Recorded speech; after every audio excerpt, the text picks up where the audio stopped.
Hello. Is this recording? Are we on? I don't even know. I don't even know if we're recording at this point. I've trusted Mitchell to do all of this. I've done none of it. But welcome to our first episode of If the Boot Fits. As a wise man once said. A wise man. A wise man that I look up to very much in life. Woody from Toy Story once said that, and it's very true. That is, do you not think? Yes, it is very true. Very, very true. And actually, the reason we called this podcast If the Boot Fits is because we both love Toy Story. We do. It is an iconic film. It is an iconic film. You can't beat it. It is an iconic film. If you don't like Toy Story, you're in the wrong place because we will probably reference Toy Story quite a lot. Yeah. Could probably do a whole podcast talking about Toy Story, to be fair. Actually, maybe we could get Tom Hanks. Yeah. Get Tom Hanks and we could. What's his name? Is it Bill Allen? Is it Bill Allen? Someone Allen? Tim Allen.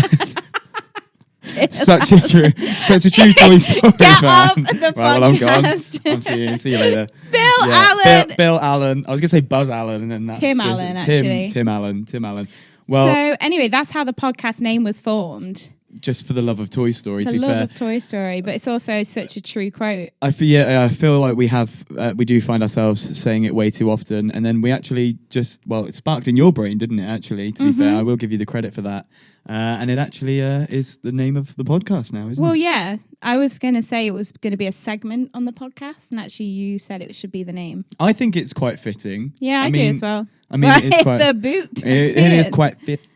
To be fair, I feel like they don't know what they're in for, because I feel like we are just going to chat a load of nonsense. But I feel like, that's more relevant than a lot of other things. So at least we're real. We're keeping it real. This is literally us. So basically, there's about 6 people watching. Although we have put it out there to have some questions, and we've had quite a few responses. We have had quite a few responses. So we should probably get going with those, because I feel like, we've already been recording for a solid 3 minutes, and we have just chatted nonsense. 3 minutes? It's been like the longest 3 minutes in the world. Maybe we should introduce ourselves to the 6 people that are watching that probably already know. Well, yeah, just in case. In the off chance that some randomers watching. So my name's Ella, and this is Mitchell. And you're introducing me. Yeah, well, go on. Introduce yourself then. My name is Mitchell. There you go. Is that it? That's all I have to say. I've just turned 26 last Tuesday, actually. It's my 21st birthday this year, everyone. I'm still a child. Makes me feel old. You are old. You're old. I'm not You're an old gal. I'm not. Considering my 21st birthday was in lockdown, which feels like about 10 centuries ago. That's actually vile because we don't like talking about this too when much. lockdown started, I was 15. And I turned 16. Turned. Right. That needs to stop. Does anybody else say turned? Or is it just me? Because I feel like I'm just illiterate. I don't think anybody says that. I am just illiterate. Maybe it's a Norfolk thing. I've never heard idea. anyone say turned. Well, we met here, didn't we? We did. We both met here, and now we're in a loving relationship. Mm-hmm. A very loving. That sounded really sarcastic. It is the truth. That couldn't have sounded more sarcastic. It is the truth. I am not getting paid any money to say that for legal reasons. Yeah, so that's it really. And we met performing, and currently based in Warwickshire, and I really like it here. Mm-hmm. Do you like it here? It is. You sound like a talk show host. I don't know why I'm interviewing you. I know you're just interviewing me. This is your podcast. I'm just a guest. No, I do love it here. Obviously, I'm originally from Norwich, so it's very, very different. But it's nice to be in the countryside, I think. And the sun's at the moment, the sun is shining, so it feels like we're in a different country. And the sights are absolutely beautiful as well. Yeah, I do live in a very nice area, and obviously, it's very nice. Although I feel like where you are from is quite countryside-y. Yeah, I mean, I do live in the middle of a field, so I mean, it's kind of. There's not really much there unless you travel out a little bit. But I suppose here we've kind of got the best of both worlds. Exactly. Being so near to a big city as well. So it's exactly. It's quite nice. That's why I like it here. Yeah. Also, I'm from Barbados originally, which is only like an hour and... I think that was Mark that just went by there. Was it Mark? Hello, Mark. Hello, Mark. I'm from Derby originally, but I don't live in like Derbyshire. So obviously the Peak District is in Derbyshire. I live in Derby, in a little village called Mitchel. Oh, and I'm diabetic. Oh, if anyone cares about that. Yes, I'm so sure. any diabetics, maybe we can do a little segment Maybe about we that. do. Yeah, maybe we do a little segment. You testing me, and we talk a little Oh, bit. yes. Get some fellow diabetics on, maybe as well. Yes, I'm looking at you, Tom Barnwell. Tom Barnwell. We have a you are friend. next. I know we'll get to the questions in a second, but we do have a friend Rambling called on. Tom who works with us too. He thought they told him he was type 1. He's actually type 2 and he's now slowly reversing it. So I'm getting left in the gutter from Tom. But hopefully he can come on the pod because at least he knows how it feels. You know? Exactly. So he can talk about he is actually like the most chaotic, oh my God, crazy, kooky he is chaos. bundle of joy Yeah. that I think I've like ever We been love around. So him. he does bring a hell of a load of energy. So I think it's gonna Yeah. definitely bring some chaos to the podcast, which is probably even more so than now. But yeah, I Okay. feel like we should get into these questions now because I feel like we've been rambling on for now 7.5 minutes. All right. Well, that's okay. For context, we've created a social media page at ifthebootfitspod on Instagram. So go and follow us. It will appear on screen if you're watching on YouTube or Spotify, actually, because you can now do video podcasts on Spotify. But for our audio listeners, Ella, All 6 of them. I feel like actually I'm going to describe. We're going to describe each other for our audio listeners before we get started, Oh, okay. just in case but for do you want anyone. to describe me and I'll describe you? Yes, so Ella is Careful. You say. She has a beautiful blonde hair. She's got blue eyes, very beautiful face. She's got a Shania Twain white T-shirt on. I don't know if they can see that. They can see it on the camera, which is good. I didn't even plan this. Has it got some boots on it? It's got a horse is that and a boot? oh no, it has got 2 boots here. It's got 2 boots there. It's got 2 boots. For obviously, yeah, Shania Twain. So any Shania Twain fans out there, she's got it's got the T on, Yeah. and she's got some blue jeans on as well, and she's got you've got to describe it. Blue jeans. Blue jeans, and then she's holding a microphone with a lovely pink foam cover as well, which is really cool. We ordered these. Also, Amazon, since when have you been delivering things in clear packaging? Not that I'd ordered anything bad, but like I've never known Amazon to deliver in clear packaging, which is weird. I feel like I'm digging myself a major hole right now. But you know what? It's fine. What suspicious things have you been ordering? Anyway, let me describe you. I feel like you should describe me. Mitchell's a lovely looking chap. Oh. He's got a cap on right now, New Balance cap. Little cap wiggle. He's got some glasses on. He's got a little beard going on. Little bit. Got a little beard. Got some blue going on. Got some blue. Got some blue going on. Got a brown t-shirt on. It says collusion. Blue jeans. Holding a black microphone. Very handsome. Blue eyes. That's all I can say, really. Oh, well, aren't you just the nicest, just the sweetest girl? All right. Okay. I feel like we should do that in every episode, actually, just in case. So describe? I feel like we should describe what each other's wearing and things like that. Yeah, could do. All right. I think it's question time. Should we get into the questions? Yeah. We don't have that many, but No, we have enough fair to cover. few. From the amount that we talk, we've probably got enough. Question time. Question time. First question. How were both your training experiences for the musical theatre / performing industries? Oh, I feel like you should go first on this one because we were both very, very different. Yeah. I suppose with yours being like close to lockdown as well, I think yours was. Yeah, so most of mine happened in lockdown. So I only had a normal first year. So I trained at a place called LCPA in Leicester. It's basically a musical theatre college, and you go there for 3 years and get a musical theatre level 6 diploma, which I have got. But I only had a normal first year, really. And obviously first year, you're still sort of settling into everything. But I had a very normal first year. And then within like the first couple of months of second year, COVID hit us. And I think we got sent home for majority of second year and the whole of third year. So I mean, most of my training was done online, which is kind of annoying. But my first year was incredible. And I still had a great time. But yeah, a lot of it was COVID. So I suppose my experience was a bit dampened by that, really. Because I only really got one like show. And that was my first year show. And we did, I want to say we did, I don't remember. I actually don't remember. Was it musical? Yeah.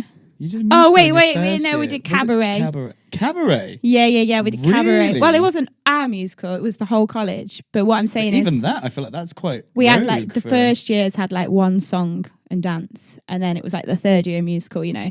But what I'm saying is we never got a second year musical or a third year. So we rehearsed, we did the Addams Family in the second year. I remember that. I remember you said that. But we never got to do the show because lockdown. Oh. And then third year was our time to have a show, and we never got that either. So we did like an online. It wasn't even online. I think they just filmed us doing stuff and put it in to like, I don't even know. It was basically a filmed show for our parents to watch, and that was it. Oh. So obviously all the Asian auditions and stuff were very different because it was all done on Zoom. So half the time you couldn't even see us because it was like cut off. So yeah, I mean, I did love it, and I made some friends there for life.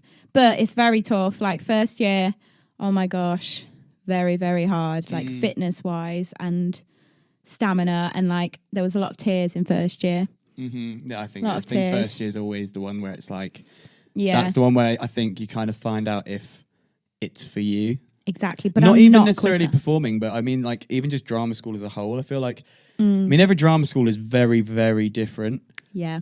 Like I mean, feel like- mine was like lovely. Like the teachers and everyone was so nice, but it was still brutal. Yeah. And also like, I don't know, like you get forced to do everything that you hate as well. Like I hated ballet, I hated jazz. I was like a singer 1st. I only really liked commercial dance, and that was the only thing I was really good at, and tap. I always find that those two go hand in hand. Like when you're good at commercial, I find you're really good at tap. I think it's because it's like rhythm and different parts of the music, I suppose. Whereas, I don't know, I find jazz and ballet are obviously quite regimented in a way. Yeah. Because it's very a lot of technical. technique. It's a lot of technique, which I'm is not good at that. which absolutely is a baseline for everything, really. Yeah. You know, like It is, yeah. But I'm like not a technique person. And also I went to college and I was very like not flexible. Like I suppose for the average person I was quite flexible, but not for a dancer. yeah. So that I found that really hard because we'd be in like stretch and flex class, and everyone in my class was really tricky and like flexible. And I felt like they were all really, I don't know, like everyone was just so bendy. And I was there like a literal ironing board, like trying to do like the splits and almost breaking my legs, and it just wasn't the one. Unless you've been doing the splits like consistently, or like tumbling and gymnastics since like the age of 3, when you practically have no bones in your body. Exactly. It's one of those things where it's merely impossible to then do it. Exactly. When And you get older. I felt like growing up, I was never in those classes, like the serious dance classes. I was just in the fun dance classes, and I just like the routines we did when I was little, really chill, really fun, just cute, like little bits of cheerleading and stuff. So it's not like from a young age, it's not like I was like stretching and like technical, if that makes sense. Then on the other hand, this might be quite controversial as well, sorry to any fellow performers out there. I feel like the people that went to those classes, like the ones that weren't like ISTD or IDTA, have much more stage presence. Like, I feel like, yes, the people that have got ISTD and done all those qualifications have technique, but also, I also find that the people who have done that, who then go to drama school, have to unlearn everything that they've learned, because half the time it's not actually technically correct out of an exam board environment. That's true. And then also, it's really hard to perform ISTD, because again, it's one of those things where it's quite regimented and, you know, very technical, and you've given a score off loads of different things, whereas, you know, when you go to drama school, you know, a lot of it, you can be the most incredible dancer in the world or incredible singer, but holding an audience and like keeping their attention is completely different to kicking your leg up 180 degrees. Exactly. But that's what you learn in college as well. Like, oh, did you hear that? My ankle. That was cracked. a click. Yeah. I don't know if you heard that through the microphone. It's because you didn't go to those stretching lessons. Exactly. Stretch and flex. That's what happens. Miss Gemma, stretch and flex. I mean, I did love it. Don't get me wrong. She did make it fun. But it wasn't fun when we all had to stand up and do a balance and a trick. And my balance was literally standing on one foot, and my trick was a cartwheel. Meanwhile, everyone else is doing like tricks and flips, and they're doing that thing with their leg. You know? Yes. I'm not even going to attempt it. But yeah. tilt. Anyway, enough about me. What was your experience in the training for the industry? I went off at the age of 18. I went to a drama school near Birmingham, or in Birmingham, I should say. So again, not too far at the moment, are we? So we're still quite close. And you know what? I absolutely loved my first year. It was brilliant. You know, again, I'm not the world's strongest dancer. I've always been a singer first, or what I'd like to call a singer first. I'd like to think I can kind of move, but again, it kind of comes to... Yes, you can I can. move. Well, to be fair, the people I work for, they do say I have the hips. Yes. For salsa. The grannies love your hips as well. Yes, the grannies love my hips. They love the salsa classes. Yes, and I loved my first year. Like I said, you know, I've met some absolutely wonderful people. I had some amazing tutors and things. But second year came around again. I'd spent the summer in between first and second year gigging again because, you know, it fills the time. It's like once, twice, 3 times a week. So I was doing that throughout the summer, and it was, again, one of those things where it was like, I really like doing this. Because, again, it was really varied, you know, going to loads of different places in the country, singing with different musicians and different bands and things like that, meeting loads of different people. It wasn't very repetitive. Whereas, you know, sometimes, you know, routine can sometimes be quite daunting, I suppose. It's one of those things where, yeah, it's a bit daunting sometimes. I quite like a bit of change. And then I went back for my second year. And I was there for 2 months, I think, into second year, and it was taken over by a new company. And it was one of those situations where, you know, everything's apparently going to get better and more improved and better facilities and whatnot. And it kind of just went a bit downhill. I'm not going to name the drama school, but it's you know, people that I went with, you know, there's still people. Most of my year group still stayed, so they kind of saw the change through, and that worked for them. But for me personally, it wasn't really the one. And and then I left drama school. I started gigging again with bands pretty much all the time, which was really nice. Actually started to become a lot more independent. I began working with a company called Perfect Productions, and are now part of a lot of their shows that they do back home in Norwich. So what would you rate your drama school experience out of 10? A solid 4. And that's just because that's not really because of them. I suppose it's just kind of where my interests lied. But you know, I still absolutely love musical theatre, and you know, I still am partially working in that environment, I suppose, and you know, I want to eventually head back into it.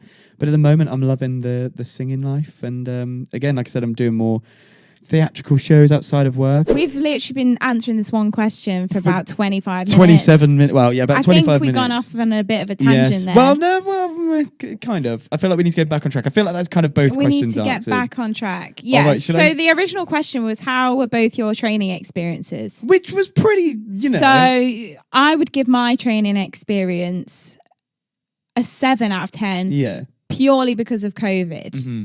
Because if my whole 3 years was like my first year, I would have had a whale of a time. Because first year was genuinely the best year ever. And it's also the year where everyone's getting along, you know. Exactly. I feel like, it all starts to go downhill when people start getting catty. Yeah. And there's fallouts. And that's when I'm like, I'm out of here. It is, yeah. And it's going to happen in those environments. Oh, yeah, but the thing is, though, I feel like it happened in the drama school, but it, you know, it happens later in life as well. It's, you know... Yeah, you can't really ever get rid of that. Exactly. Shall we move on to the next question? You can only watch one film or series for the rest of your life. What would it be? Toy Story. Toy Story. No, yeah. And it doesn't have to be like I could you watch can Toy watch Story the whole on repeat. you can watch the whole Toy Story franchise as well. It doesn't just have to be. Oh one of yeah. them. I actually have an answer for this, and it's still just I feel like it's just as childish. Shrek. Can I guess? Oh, were you gonna guess that? I was gonna say SpongeBob. Oh well, no, that's a series though, isn't it? Well, yeah. So it would either be. So I'm gonna go with Shrek the movies, but Shrek 2 is 100% the best one. A lot of people are weirdly obsessed with Shrek. I feel like it's just light-hearted, and the fairy godmother is just iconic, isn't she? Really, she is a bit of a ledge. Shrek. So what about series? SpongeBob, Benidorm. I do love a bit of Benidorm. Benidorm's really funny, but I feel like only up until like only when the Garveys are in it, like the main original OG characters are in it. Yeah. When they Then it changed the went family, downhill. it kind of went a bit downhill Little because bit. it had to become a bit more PC, and they couldn't get away with saying half the stuff that they said in the first No, few series. and that's what makes it so funny. And that is what makes it funny. Like, It is. admittedly, like any of those things I wouldn't actually find funny, but I think the funniest thing is just how like nonchalant they are to it all Yeah. and what they're saying. Like, it is absolutely diabolical, but that's what's funny about it. And it's just Madge and like the things she comes out with. She is just a legend. I'm trying to think. So obviously Toy Story is like up there because I feel like I can just watch them on repeat. I can't even, I feel like I've watched Toy Story like more than I could say because I know Yeah. every word, especially Toy Story 1. Oh yeah, Toy And Story 1. my other favorite quote from Toy Story 1, I know exactly and I what you're just saying. love it so much. It makes me laugh every Go time. on. And I'm pretty sure it's in the same scene as If the Boot Fits. And it's where Yeah, Buzz I think goes, he responds. yeah, Oh, it's where Buzz is goes, "You are a sad, strange little man. You have my pity. Farewell." And that's just iconic to me. Like, what better way? It's just I know, so funny. yeah, like, I feel- and also when you watch Toy Story back when you're an adult, you realise it's actually quite. There's a few little innuendos and stuff. Yeah, there's quite And a it's few. like- It's the same as SpongeBob though as well. Yeah, yeah, SpongeBob's yeah. terrible for some It's of like the when things he comes out Buzz's with. wings pop up after Yeah. Jessie does Yeah. something.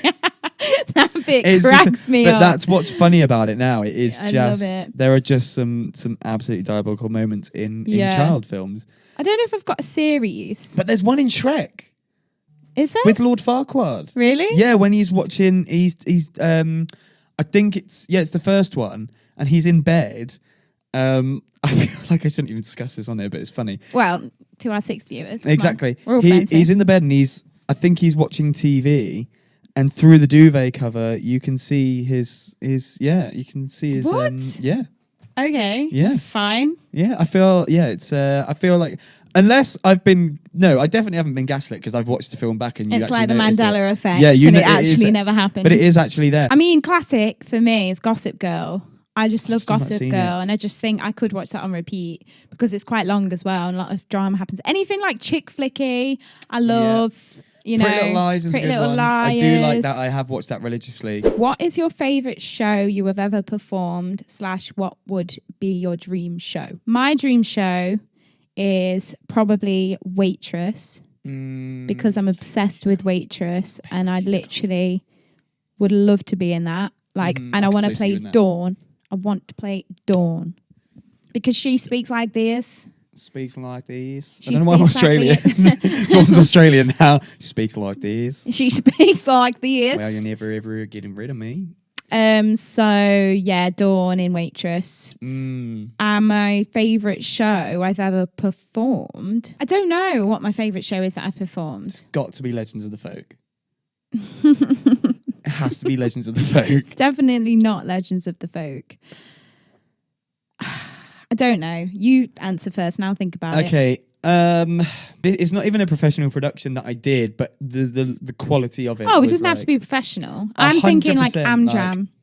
100%.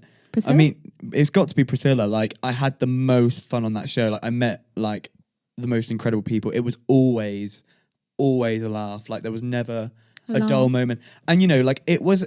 You know, we treated the rehearsal process seriously and stuff like that, but it was never tense. It was never Were you tense. the dance captain for this? I was the dance captain. I think I was. whipping them I was all into 17. shape. I was 17 and a dance captain. All these of a like cast 20-year-olds for like 20 years who's a plus. 17-year-old You telling know, me what to do? It was brilliant, and I had a great good. time. We actually had to teach someone the show about a week before the show started, because the person who directed the show was also playing the lead, and his appendix went. Oh no. His appendix went, so we had to teach the show Oh gosh. to somebody who came in. Bit of excitement. And it was Well, not hard. for him, It was that was like the one stressful moment because it was so near showtime. You know, then it's to refit all the costumes and things like that, swap costumes around, that and it was sounds stressful. it was a lot. Like, it's not just a case of teaching someone the show; it's everything else that goes around it. You know, you've then got to redo all the promo with the programs and things like that as well, and you know, make sure everything fits and everything like that. And but he was a professional. He was really, really good. He was absolutely great. But again, it was very different from anything that I'd done before. You know, dancing in heels, like I said, was a chore in itself. Yeah, you're telling me. Managing. telling me. Yeah, I don't know how you do it, to be fair. And then managing the costume weight and things like that was a chore. But like I said, it was just such a fun show, and it was for a whole week, which was nice. It wasn't just a couple of shows. Yeah, that's good. But normally with Amjam, it's like normally it's like a couple, like 3 days maybe. But we did 8 shows, I think. So it's quite nice. Pretty good. What about you? What was your favourite show? Well, now I'm thinking about it. I'm actually going to go and say 13 the musical, and I did 13 the musical when I was 14, I think. But honestly, I think it's the most fun I've ever had. I feel like we need pictures on the screen. Okay, I will send you some pictures. This the other day, didn't you? And my co-star. I was going to say, hang on a minute, I was about to say. My co-star in 13 at, I think it was a little theatre in Derby. She's now doing Six and Hamilton. That's crazy. So that's pretty cool. But yeah, she played Lucy and I played Kendra. But I was literally 14. So yeah, it wasn't like a serious... 14 and 13 the musical. Yes, I know, illegal casting. But I don't know, I just had real good, like that show is so good. And obviously Ariana Grande was in it, wasn't she? On Broadway, Liz Gillies. Yeah, and it's just such a good show, and I don't think enough people do it. But that I remember just having the best time ever. Like, I know I was young, but that was the best time. And I also loved doing Phantom of the Opera. That was really fun. Because I got to go on point. And I liked that because it was quite fun. And yeah, that was really good. Because it was definitely like, I feel like the amateur productions are way more enjoyable and fun. Exactly. They're a lot less stress. Like, there's no stress and everyone's just there because they love it. Not because and it's not like, there's no moaning. I don't remember any moaning or any negativity. It was just all positive vibes. We were all just like there because we loved it. We were all so enthusiastic. And then like, I remember every time we finished a show, especially 13, like I think there's a picture, if I can find it I'll insert it, well you can insert it, but there's a picture of me at the end like I was actually crying my eyes out because I just didn't want it to end, and I had the best time. So probably that, to be honest. That's what it was like. Yeah, that's literally what it was like with Priscilla as well. It was like, I feel like as soon as it happened, like after the shows were finished, it was just like my personality trait for a year was all I'd talk about. I know. Because it was just, even though it was like a year later, like it was just the most incredible thing. And like the costumes were amazing. Quite like it. There's nothing quite like an Amjam. Like that was my whole life when I was growing up, and I loved it. And I'd still do it now. Oh yeah, even 100%. though we are now like professional, we get paid to do it. I would 100% do an Amjam because it gives you opportunities that you probably wouldn't get. Like if it was an amateur production of Waitress coming near us, I'd 100% be auditioning. Oh yeah, 100%. Because that's like my dream, whether I'm paid to do it or not. Exactly. And like I said, you know, sometimes it's like, again, it needs to. It can bring the spark back. No. It's we just had a technical error. It's fine. We're still recording. It's just the iPad that's gonna have a moment. It can bring that like love of performing back out of you. Because you're surrounded by everyone who wants to be there. Like everyone loves it. They're not doing it because they have to, or it's not a chore to anyone. It's just because they love it so much. And actually, I've met some of the most talented people that I've ever worked with on the show. There's people like. Yeah, there's people that I did like Amjam with that literally, well, some of them, like I say, did end up going to do West End stuff. But some of them didn't, but should have done because they were literally incredible. Like the guy who played Phantom for us, he was absolutely amazing. Like he could have been in the West End, 100%. Oh yeah. Yeah, it's 100%. But like, everyone always has like hidden talents as well. You know, we're working with like teachers and illustrators as well who just loved performing as well. Like Nick Gordon, like I think he was in Norwich doing like an art course. Shout out Nick. Yeah, exactly. And he designed all the artwork, like he designed the posters, the covers, everything. Like he was incredible. And then he does obviously drag as well. Jester Mirage as well. He's great. He's great. I don't think you said your dream show, did you? Oh, I haven't said my dream show. It's big rambling again. What's your dream show? I think, sorry to interject, but I think Mitchel would be amazing in Waitress as Ogie, and I also think you'd be great in the Book of Mormon. They are two on my list. I very much like the contemporary musicals. Yeah, like, same. That's why I think that's also why I loved Priscilla so much. It was a jukebox, but it was all like disco, Gloria Gaynor. I can't even think of who else. Like Raining Men, things like that were all in there. So it was quite a good show, quite a good mix. Book of Mormon, Waitress. I don't know. Maybe I would quite like to do like something like Anne Juliet or something like that, because I do love the music in it. I feel like you could be Romeo. Feel like it could be Romeo. I do quite like it how like lame he is. Like in Anne Juliet, he's just a lame character. Yeah. And it's quite funny. I do like playing a loser sometimes. SpongeBob. I would love to do SpongeBob. That's another one. Yeah. That's a dream. I was going to say, so my recent dream show that has just transpired in the last month or so is Starlight Express. Oh, that I didn't even mention that. Just purely because I love pure. That's another word you say. Pure. Just purely because I love a challenge, and I just think how cool would that be to learn how to roller skate and also do that show. Oh yeah. And I was just like watching it thinking, I want to do that. So that's my recent. So Waitress, Starlight Express. But I'd be happy to be in anything, to be honest, like literally anything, just would be my dream. Yeah, I mean, Starlight Express would be a good one. I would like to definitely audition for Rusty. So again, Pearson Casting, if you're watching this, Rusty. I am available Maybe a for good Rusty. auditions. I am available. I am available. No, you're not. Well, no, I'm I'm joking. not. I'm joking. Yeah, I feel I did like Starlight Express. It was incredible. It was incredible. Plot is just utter nonsense though. Like brain rotting. It is like a brain rot musical. Like I don't know how Mr. Andrew Lloyd Webber has composed the musical that's like 2.5 hours long based on trains racing each other, because that is all it is. Yeah, but it works and it's great. But it works and people are paying to see spectacle. it, and it's incredible and it's been going for years. So actually he's done all right for himself. Tell us one time you hit the most duff note at a gig or performance. Well, I can tell you last night for a start. It happens more often than not. I it feel like happens all the time. People who are like the most professional people in the world make mistakes more often than you realise. Oh my goodness. That's why like in the West End and stuff, they don't like the bootlegs, because they're like, they say, don't they? They're like, I'm not going to be on top form every single night. And the fact that it's live theatre is great, because people watch it. If a crack happens or something happens, it's fine. It passes by. But if someone's filming it and then it goes online, that is normal. Yeah. So and like if I was getting filmed every night, you could probably put a compilation together of like 150 times that I've been like, oh, 100%. Like all the time. 100%. That's for me as well. What would you say is like your most like memorable one? That's like, you know, if it's been like a key moment. Well, I can tell you two things actually. I can tell you when actually this has happened to me twice. I sing a song at work called Working My Way Back to You. It's classic Spinners, or you know, Frankie Valli and the Four Seasons. Both of them did it. But basically there's a key change in that song.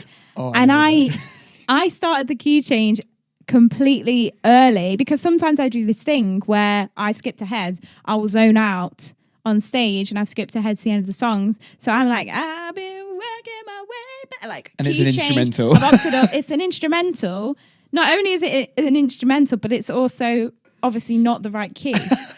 So I've sounded like I've come in just completely out of tune. The whole band are like crying with laughter behind me. So anyway, that happened to me once and I thought never again. We've had this ongoing joke. And then like not even that long ago, like a month ago, it happened again because I was just spaced out. But that was one of the times. But then a duff note, what springs to mind for me is The Power of Love, Celine Dion. It's Celine Dion, isn't it? Yes. I think it is. I believe so. Don't cancel I'm Ella. your lady, you are my man.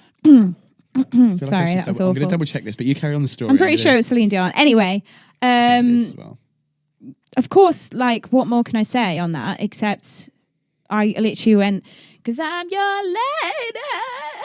And like, have you guys seen that video of that Elsa that's like, is it not Celine Dion? Who is it? She did a version of it. Oh, okay. Well, wasn't that fun? So who is it then? It was Jennifer Rush. Oh, okay. Well, in my head, it's Celine Dion. Yeah, but I'll give you that. It might be the Celine Dion version. And I couldn't get it back. It was sort of just... and it was the longest... Because it's a held note, obviously. And I was like, oh, God. Like, get me off the stage now. And And that was awful. It does feel like eternity, doesn't it? Like when it happens. Oh my God. It's literally, and to be fair, the audience would probably not have even noticed. Like half of these things that have happened. I think they did. Either I that think or they someone's did. tipping them off and like being like, don't say anything. Like, No, it's they fine. definitely noticed, but they noticed at the time and then they forget like 2 seconds after. Yeah, but that's the perks of have you being seen here. that video of that Elsa that it happens to? I can't remember which bit of the Is it song when it she's is. doing the costume It might be like the change? past is in the past. She's doing the costume let it change. go. I think she gets stuck in the costume. That was basically what I did, and I felt awful for that performer because that happens all the time. It It's just really not does. filmed, and if that had been Yeah. filmed for me and She put could have online, been like absolutely like incredible the night before. oh my and, like, God. it Well, could have yeah, been I'm like an sure she Oscar. is because she was working for Disney. But Mm. like that happens all the time, and that happens to me a lot. So that they were my two that stand out. Oh, I've got a couple. I've actually Go on. got 3. 2 of which are very recent. The last one is the first time I did a show here in one of the shows, and I've actually I got didn't a notice. wall print in like from Ella, and it's not even a note, but it's. I'll A explain. wrong lyric. So the first one that was most recent was we do a show here, and it's quite like it's all pop music and things like that, and we do a version of Signed, Sealed, Delivered, and it was a matinee. It was an afternoon. I'm pretty sure we'd been to Bottomless. I think this was the day we went to Bottomless Brunch the day before, so my voice wasn't great, but also like this never happened before in this song anyway. Signed, Sealed, Delivered, and it's like a fool I went and stayed too long. But I literally was like a fool I went and stayed too long. But it just went on, and like I had to really contain my laughter. And it's harder when people on stage are laughing as well. And like I had to like take my mic down and just go, oh my God, when I did it, and then just carry on and smile through it. But the hardest thing is when other people are laughing on stage. The other one is these last 2 are actually in the same show, but this one's been happening more recently. We do a Queen section, and I sing quite a high part in Somebody to Love. It's like my heart and pit all on my own, whatever key it's in, and I sing that bit. There's been times I've cracked on that. That's quite noticeable. I've never noticed that, but It's a anyway. creative choice. Creative choice. Always. And then the last one isn't like a note or anything. It's just words. So it's the first time I'd done this rock show. Again, we're doing a Meatloaf section at the end of the show. I'd do anything for love, but I won't do that. And the lyrics are, I'll never stop dreaming of you any night of my life. No way. I decided to come out with, and I'll never dream of you any night so strong in my life. No way. Again, in my mind, I knew I'd gone wrong, and it felt like an eternity. This one is voice noting me. No, after it I was happened. gone. No, I was The actually voice gone. notes I was receiving from Ella, just crying. Even like days after, we'd be having a different conversation. You'd be like, I've just been watching that video again. It's on video. Again, I'm going to insert a video on the video version of this podcast.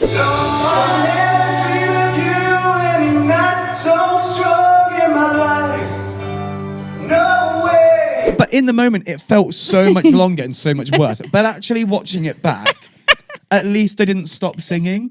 Because there are some people, Hannah Brown, if you're watching this, who are singing Hamilton and just go, higher is funds in. And that's it. Or they go, Maritime Day. And it's like, do you know what? Do you know what? You fair did play commit. because You committed. Yeah, I did commit. But it was just words were just coming out. And the thing is, like, the funniest thing about that was we were all looking at you. It's like, but I won't do that. And then he starts singing. And also, I was a goner. Like, I was laughing. I was laughing down the microphone. Like, you can literally hear me at the end, like. Everyone was was gone. Everyone was gone. So And then- we're not that professional, really, and aren't then we? I think the worst mishap that's happened, even worse than that, was when I actually got told off again. Hannah Brown, sorry. Sorry. Me and Georgia did get told off in a Christmas show. Actually, because of a mishap that she did. So actually, it's kind of her fault. And it was we opened the show in with All I Want for Christmas, And for some reason, the music came through our in-ears, so we thought the show had started. Hannah stood there going, curtains aren't open. She's like trying to fight her way through the curtains. Then we don't start the show. So all you can see and hear out the front is,